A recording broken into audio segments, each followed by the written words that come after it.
Bila kita perhalusi baru kita tahu. Langsung kita tak boleh tinggal syariat. Syariat langsung tak boleh tinggal. Dan tak boleh tolak. Baru kita faham.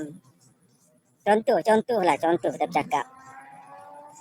Masuk syurga neraka ni bukan di atas ibadah kita. Bukan dia tengok kita solat berapa banyak, puasa berapa banyak. Tak ada. Kita baik ke, kita jahat ke, bukan. Semua atas rahmat Allah. Mana masuk syurga neraka ni atas rahmat Allah ya. Atas redha Allah ya. Rahmat dan redha Allah ya. So, macam mana kita nak faham benda tu? Kita nak tahu Allah redha tak dengan kita ni contohnya. Macam mana kita nak tahu Allah redha tak dengan kita?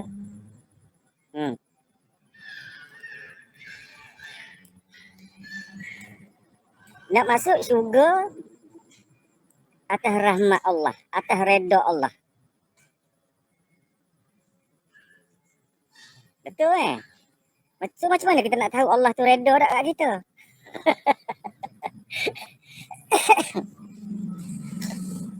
Macam mana kita nak tahu Allah kita ni diredai oleh Allah baru boleh masuk syurga?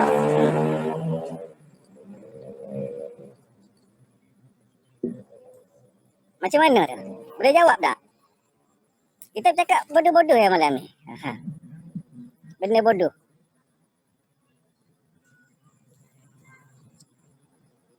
Waalaikumsalam, Masimo. Saya hari ni malam ni saya santai. Saya boleh jawab dah salam malam ni. Saya bersantai. Assalamualaikum warahmatullahi wabarakatuh. Alhamdulillah, segala puji bagi Allah Subhanahu wa taala. Selawat dan salam kepada junjungan besar Nabi Muhammad sallallahu alaihi wasallam, ahli keluarga baginda, sahabat baginda serta orang-orang yang mengikuti jejak langkah baginda sallallahu alaihi wasallam. Setiap umat Islam inginkan syurga yang kekal di akhirat nanti. Namun begitu bukanlah mudah untuk memperoleh syurga Allah Subhanahu wa taala. Tidak dinafikan semua orang akan masuk syurga dengan rahmat dan redha Allah. Dari mana kita hendak dapat rahmat dan redha Allah jika apa yang diperintahkan kita ingkar? Al-Quran jarang disentuh. Solat fardu pula ditinggalkan. Amalan bersedekah sukar dilakukan. Maka kebaikan apakah yang diharapkan boleh menyebabkan kehidupan kita diredai oleh Allah Subhanahu wa taala? Muaz bin Jabal, seorang sahabat Nabi sallallahu alaihi wasallam, pernah bertanya kepada Rasulullah mengenai sesuatu yang lebih baik dari dunia dan isinya. Muaz bin Jabal pernah bertanya, "Ya Rasulullah, beritahukan kepadaku mengenai suatu amal yang akan memasukkanku ke dalam syurga dan menjauhkanku dari neraka." Rasulullah sallallahu alaihi wasallam menjawab, "Kamu telah menanyakan kepadaku mengenai perkara yang besar, padahal sungguh ia merupakan perkara ringan bagi orang yang telah Allah Subhanahu wa taala jadikan ringan baginya, iaitu kamu menyembah Allah Subhanahu wa taala dan tidak menyekutukannya dengan sesuatu apapun. Kamu mendirikan solat, menunaikan zakat, berpuasa di bulan Ramadan, berhaji ke Baitullah." Dan Rasulullah SAW mengatakan kepada Muaz bin Jabal, "Mahukah kamu aku tunjukkan pintu-pintu kebaikan? Puasa adalah perisai, sedekah dapat menghapuskan kesalahan seperti air yang memadamkan api, dan solat malam."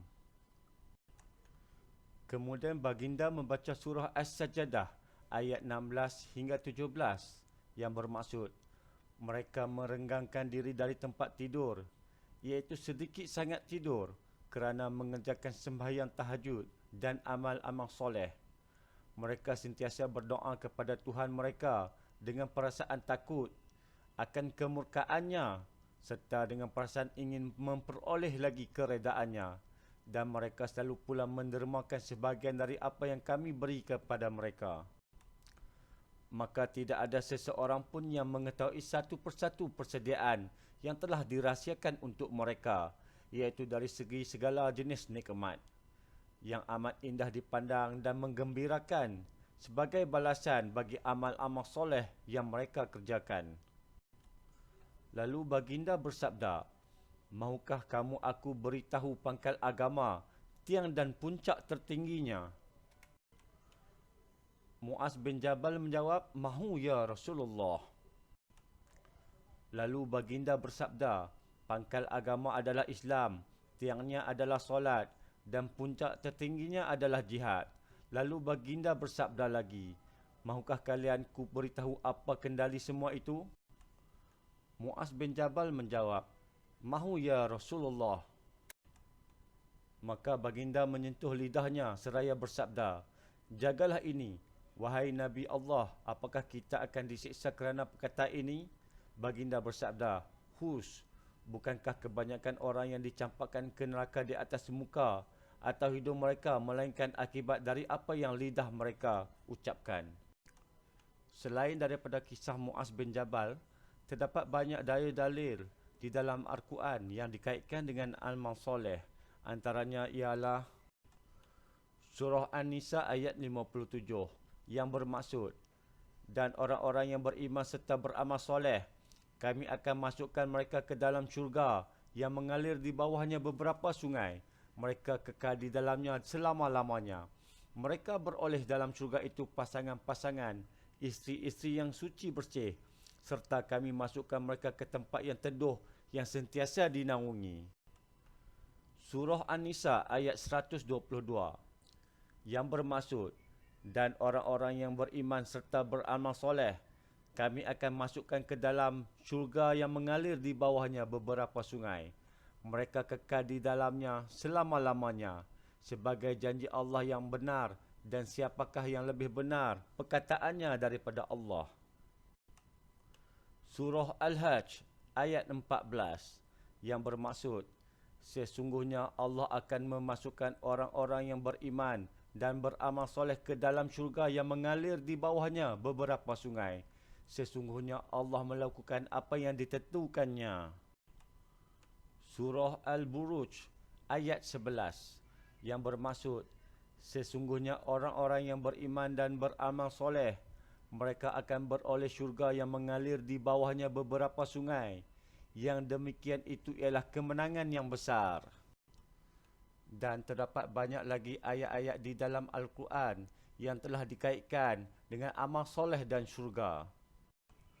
Maka kebaikan apakah yang diharapkan boleh menyebabkan kehidupan kita dirahmati dan diredai oleh Allah Subhanahu wa taala jika bukan dari amal ibadat dan amal soleh? Jadi fikir-fikirkanlah dan renung-renungkanlah soalan bodoh yang dilemparkan oleh diri sendiri. Wallahu a'lam bissawab.